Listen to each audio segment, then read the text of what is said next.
எல்லோருக்கும் வணக்கம். Welcome to India temple tour channel. நான் உங்கள் கணேஷ் பேசுகிறேன். வாரம் நம்ம சேனலில் பழமையான ஸ்தலங்களும் அதனுடைய வரலாற்று செய்திகளை பற்றி பார்க்குறோம். அந்த வகையில் இந்த வாரம் நம்ம பார்க்க போகிறது மிகவும் ஒரு பழமையான தலத்தை பற்றி தான் பார்க்க போகிறோம். ஆடி ஆடி அகம் கரைந்து பாடி பாடி கண்ணீர் மல்கி எங்கும் நாடி நாடி நரசிங்காவென்று வாடி வாடி இவ்வாணுதலே என்று நம்மாழ்வார் பாடியிருக்காரு நரசிம்மரை பற்றி. அந்த நரசிம்மர் ஸ்ரீ யோக நரசிம்மர் கோயிலை பற்றி தான் நம்ம பார்க்க போகிறோம். இந்த யோக நரசிம்மர் கோயில் எங்கே இருக்குன்னா யானைமலையில் இருக்கிற யோக நரசிம்மரை கோயிலை பற்றி தான் நம்ம இந்த வீடியோவில் பார்க்க போகிறோம். என்னுடைய சேனலை இதுவரை சப்ஸ்கிரைப் பண்ணாருங்க, கொஞ்சம் சப்ஸ்கிரைப் பண்ணிவிட்டு அப்படியே கொஞ்சம் லைக் பட்டனை கொஞ்சம் தட்டி விடுங்க. வாங்க இப்போ கோயிலை பார்க்கலாம். உலகில் அதர்மங்கள் மேலோகும் போதெல்லாம் இறைவன் ஏதாவது ஒரு அவதாரம் கொண்டு தீமைகளை அழித்து உலகை சமநிலை அடைய செய்வார்.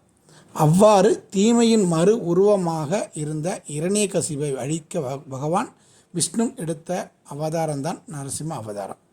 அவ்வாறு மதுரைக்கு அருகில் உள்ள ஒத்தக்கடை ஊரில் உள்ள 2500 வருடங்கள் பழமை வாய்ந்த யானைமலையில் குடைவரை கோயிலாக மிக பெரிய உருவத்தோடு நமக்கு அருளும் யோக நரசிம்ம கோயிலை பற்றி தான் நாம் அறிந்து கொள்ள போகிறோம். 2500 வருடங்கள் பழமை வாய்ந்த யானை தன் தும்பிக்கையை நீட்டி அமர்ந்த நிலையில் காட்சி அளிப்பது போல் இந்த மலைக்குன்று அமைந்துள்ளதால் இதை யானைமலை என்று கூறுகிறார்கள். சைவ வைணவ மற்றும் சமணர்கள் ஆகியவர்களின் வழிபாட்டு தலங்களை தாங்கி இம்மலை காட்சி அளிக்கிறது. பெரிய திருச்சுற்றுடன் கோயில் காணப்படுகிறது. உள்ளே நுழைந்தால் ஒரு 4 கால் மண்டபம் காணப்படுகிறது. அதன் நேரே 3 அடுக்கு ராஜகோபுரம் நம்மை வரவேற்கிறது. கோயிலுக்கு நுழைந்தால் தாயார் நரசிங்கவள்ளி சன்னதியை காணலாம். தாயார் கருணை பொழியும் முகத்துடன் மேலிரு கரங்களில் தாமரை, முன்னிரு கரங்கள் அபய வரத முத்திரையுடன் சுகாசனத்தில் அமர்ந்து நமக்கு அருளை அள்ளித் தருகிறார். நாம் தாயாரை வணங்கிவிட்டு மூலவர் நரசிம்மர் சன்னதி நோக்கி சென்றால் முதலில் கருட மண்டபத்தை காணலாம். கருடரை வணங்கிவிட்டு உள்ளே சென்றால் குடைவரை கோயிலில் நரசிம்ம தூண்களை கொண்ட மகா மண்டபத்தை காணலாம். அதன் வழியே நடந்தால் முன் மண்டபம் கடந்து உள்ளே சென்றால் மூலவர் யோக நரசிம்மர் மலையின் பாறையை குடைந்து மிக பெரிய உருவமாக நமக்கு காட்சி தருகிறார். யோகாசன நிலையில் கம்பீரமாக காட்சி தருகிறார் ஸ்ரீ யோக நரசிம்மர்.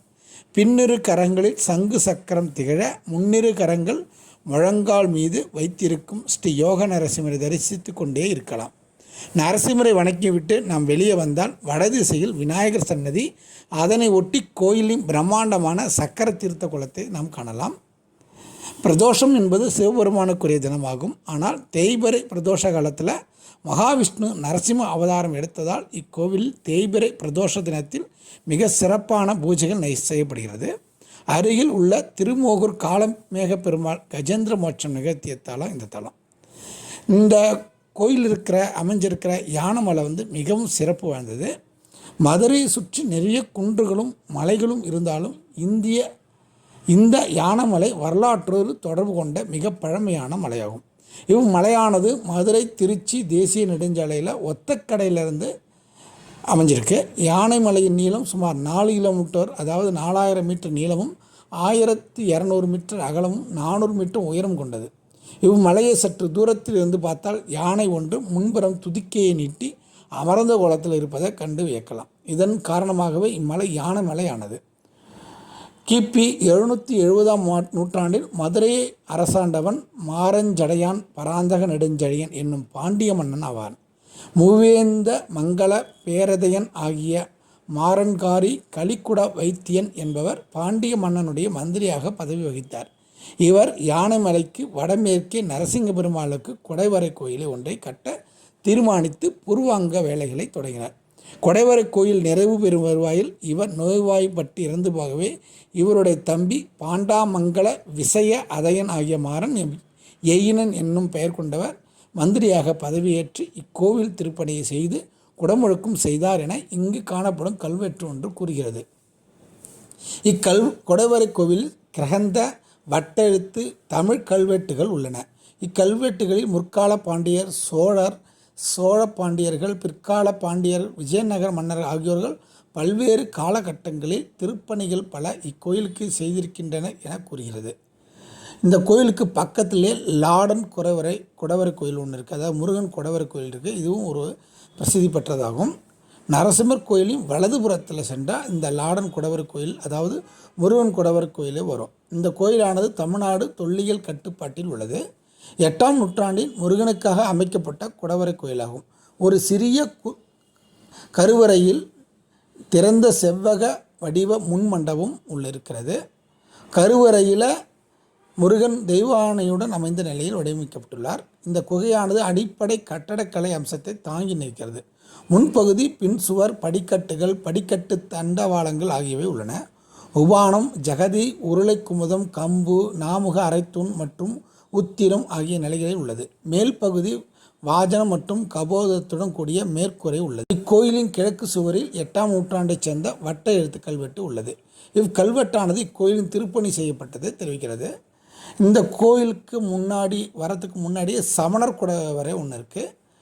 ஒத்தக்கடையிலேருந்து நரசிம்மர் கோயிலுக்கு வரும் வழியில் வலதுபுறத்தில் இந்த சமணர் குடவரை கோயிலுடைய முகப்பு இருக்குது. நரசிங்க பெருமாள் கோயில் செல்லும் வழியில் தான் இந்த குகை தளத்தில் உள்ள சமண சிற்பங்களும் 9 அல்லது 10ஆம் நூற்றாண்டை சேர்ந்ததாக கருதப்படுகிறது. இங்கு வட்டெழுத்து கல்வெட்டுகள் காணப்படுகிறது. குகை முகப்பில் பல சிற்பங்கள் உள்ளன. தீர்த்தங்கரர் சிற்பங்கள், பார்சுவதாநாதர், பாகுபலி, அம்பியா ஆட்சி, மாவீர சிற்பங்கள் காணப்படுகின்றன. இங்குள்ள சிற்பங்கள் மிக அழகாக வண்ணம் பூசி சித்திரங்களை தீட்டியுள்ளார்கள். இதே போன்று சித்தனவாசலில் அழகாக சித்திரங்கள் தீர்த்தப்பட்ட குடவரை சிற்பங்கள் இருக்கிறது. இங்குள்ள சிலைகள் சமணர்களின் புராண கதைகளை விளக்குகின்றன. இந்த சிற்பங்களை பற்றிய விரிவான ஒரு விளக்கத்தை என்னுடைய வெப்சைட்லேயே எழுதியிருக்கேன். நீங்கள் அந்த வெப்சைட் லிங்கை டிஸ்கிரிப்ஷனில் கொடுக்குறேன், நீங்கள் போய் பாருங்கள். அப்புறம் தேவாரம் பாடிய திருஞான சம்பந்தர் கிபி 7ஆம் நூற்றாண்டில் தாம் எழுதிய மதுரை பதிவது யானமலையின் சமணர்கள் பள்ளிகளை அமைத்து தங்கியிருந்த செய்தியையும் கூறியிருக்கார். பரஞ்சோதி முனிவர் எழுதிய திருவிளையாடல் புராணத்திலும் யானமலை பற்றிய குறிப்பு உள்ளது. மதுரையை தாக்க வந்த ஒரு பெரிய யானையை மதுரையை காக்கும் கடவுளான சொக்கநாதர் நரசிங்கம் என்னும் அம்பினை தொடுத்து அந்த யானையை நகர விடாமல் செய்ய அதுவே யானமலையாக மாறியது என்று அந்த நூலில் கூறப்பட்டுள்ளது. இவையெல்லாம் பிற்கால இலக்கிய செய்திகளாகும்.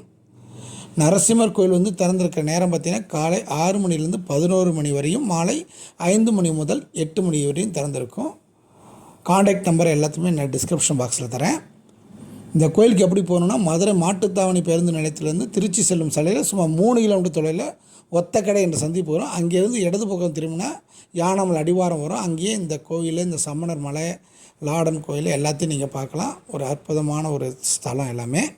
இது பக்கத்துலேயே பார்த்தீங்கன்னா அப்படியே இந்த ஒத்தக்கடையில் இந்த பக்கம் திரும்ப நேராக அப்படி வலது பக்கம் திரும்பி போனீங்கன்னா காளமேக பெருமாள் கோயில், அதாவது 108 திவ்ய தேசங்களில் உள்ள திருமோகூர் கோயில் இருக்குது.